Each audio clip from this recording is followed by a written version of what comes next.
Yung sa akin ay ang spiritual gift. Spiritual gifts are blessings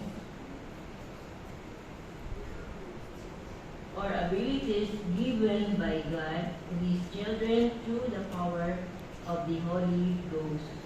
Gifts of the Spirit are given to bless and benefit those who love the Lord and seek to keep His commandments.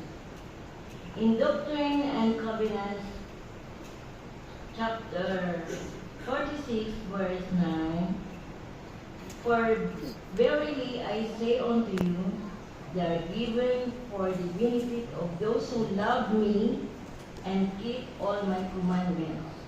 And him that seeketh so to do, that all may be benefited, that seek or that ask of me, that ask and not for a sign, that they may consume it upon their lust.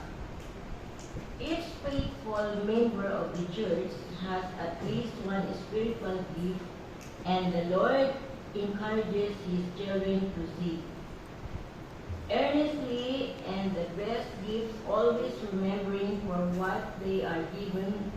And makikita to sa Doctrine and Covenants 46 verse 8. The scriptures teach of many gifts of the Spirit. Number 1, knowledge that Jesus Christ is the Son of God and that He was crucified for the sins of the world. Doctrine and Covenants, chapter 46, verse 13. Number 2, the capacity to believe the words of those who testify of Jesus Christ. Number 3, knowledge of the differences of administration. This gift is used in administering and leading the church. And number 4, knowledge of the diversities of operations, which helps individuals discern whether or teaching or influence comes from God or from some other source. Number 5, the gift of the word of wisdom. According to, this does not refer to the law known as the word of wisdom. See Doctrine and Covenants, chapter 89. Rather, it is the gift of wisdom, the ability to use knowledge in righteousness ways. And number 6, the gift of the word of knowledge. According to 1 Corinthians chapter 12, verse 8, for to one is given by the Spirit the word of wisdom, to another the word of knowledge by the same Spirit. And number 7, the ability to teach by the power of the Holy Ghost. See Covenants chapter 46, verse 18, to another is given the word of knowledge, that all may be taught to be wise and to love knowledge. And number 8, the gift to have faith to be held. Sa Doctrine and Covenants, chapter 46, verse 19, and again, to some it is given to have faith to be held. Number 9, the gift to have faith to held. In Corinthians chapter 12, verse 9, to another faith by the same Spirit, to another the gifts of the healing by the same Spirit. Imagine, pwede tayo palang gumamot ng ating kapwa. The gift to have faith to heal. The word, number 10, the working of miracles. And number 12, the gifts of prophecy. The Apostle John taught that the testimony of Jesus is the spirit of prophecy. In Revelation chapter 19, verse 10, and I felt at this place to worship him, and he said unto me, See thou it not. I am thy fellow servant and of thy brethren that have the testimony of Jesus. Worship God, for the testimony of Jesus is the spirit of prophecy. Number 12, the beholding of angels and ministering spirits. Number 13, discerning of spirits. 14, the gift to speak in different languages or tongues. And 15, the gift of the interpretation of tongues. Alam nyo, itong number 16, the gift of faith in the Moroni chapter 10, verse 11, to another faith by the same Spirit, to another the gifts of the healing by the same Spirit. Alam nyo, sisters and brothers,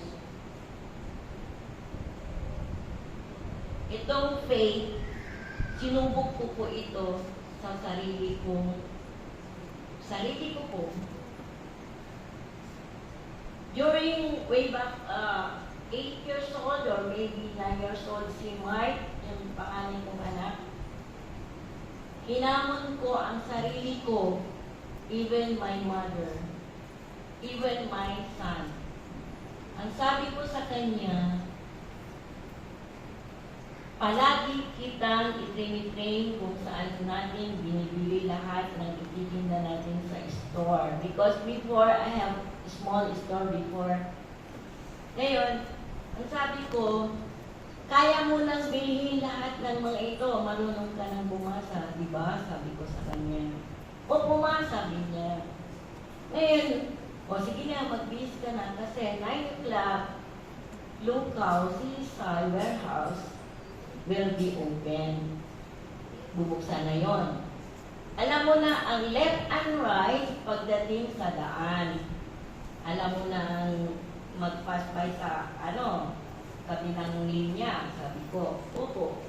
So, lahat ng inilista ko dito, bibilhin mo anak kasi nandoon lahat sa store. Sabi ko, kaya mo? Opo. Nung nalaman ng mother ko, nagalit ang mother ko sa akin. Sabi niya, pinaglaban-laban mo sa mga para makuha mo siya. Sa totoo lang, sisters, brothers, pinaglaban ko si Mike sa korte. Dahil kinuha siya ng father niya. Also, likewise, Ann before. Pero ibinalik din nila si Ann sa akin. Sabi ng mother ko, pinaglaban mo siya para makuha mo siya. Nung nakuha mo siya, ngayon ganyan, pababayaan mo siyang mamalengke. Ma'am, sabi ko sa mother ko, dito natin malalaman kung gaano kayo ka-faithful at sa paniniwala niyo sa Panginoon. Hindi pababayaan si Mike. Hinahamon ko kayo, sabi ko sa mother ko. Gamit na sa sarili ko, even to my son. Sabi niya, kaya niya eh. Hindi naman niya yan sasabihin kung hindi niya kaya. Siyempre, iiyak yan. Takot ako, ayaw ko. Diba? Pero nakita ko sa mata niya na kaya ng anak ko. So, I let him go. Galit na galit ang mother ko sa akin, umiiyak siya.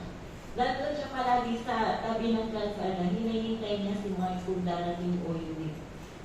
Pupunta naman ako, magbibihis ako. Pupunta ako doon sa mall. Titignan daw niya si Mike doon. No, huwag kayong ganyan, ma. Manalig lang kayo sa Panginoon. Kung totoo kayong naniniwala sa Kanya, darating si Mike. 9 o'clock, umalis si Mike. 10:30, dumating siya. Tuwang-tuwa ang mother ko. Sabi niya, totoo pala yung sinabi mo. Na pag naniwala ka sa Panginoon, ibabalik niya ang anak mo, sabi niya. 2 beses kong ginawa yung kay Mike. Sabi ng mother ko, grabe pala yung paniniwala mo dyan sa reunion, sabi niya. Hindi naman sa ganun, ma. Kaya lang, may tiwala po kasi ako sa paniniwala ko. Kaya, brothers and sisters, yung imposible na nalalaman ninyo, magiging posible yun kung maniniwala kayo sa ating Panginoon. That's why, sabi ko, kaya na pala niyan itong anak ko. Mapagsabihan, mautusan. Imagine, sabi ng pari ko, huwag mong sasabihin, lahat na ng, ganyan na ang gagawin ko sa kanya. Hindi naman mother, sabi ko, kasi tinas ko lang yung faith ko saka yung pagmamahal ng Lord sa akin. And that is very, very true, sisters and brothers. Sa totoo lang, hanggang ngayon, pag si Andre, 13 years old, hindi ko po alam kung kaya niya yung ginawa ng kuya niya. Kaya, sabi ko, masyadong mahal na mahal ako ng Panginoon kasi ibinalik niya yung anak ko sa akin. Imagine, ipinaglaban ko sa korte yung anak ko para makuha ko lang and then pababayaan ko lang siyang pupunta sa lugaw para lang mamalengke. Ganun kalakas ang faithful ko sa ating Panginoon. And these spiritual gifts and other listed in the scriptures are only some examples of the many gifts of the Spirit.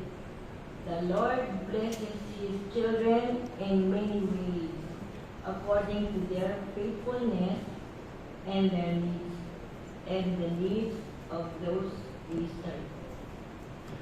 Sa totoo lang, brothers and sisters, marami po akong pinagdaanan at marami pang pagdadaanan habang tayo nabubuhay. Hindi tayo tatantanan yan ng mga pagsubok sa ating buhay. May dumating na naman na pagsubok sa akin and I keep it to myself only. Ayaw kong i-share even sa mga anak ko. Kasi matatalino ang mga anak ko. Malalaman din nila yan.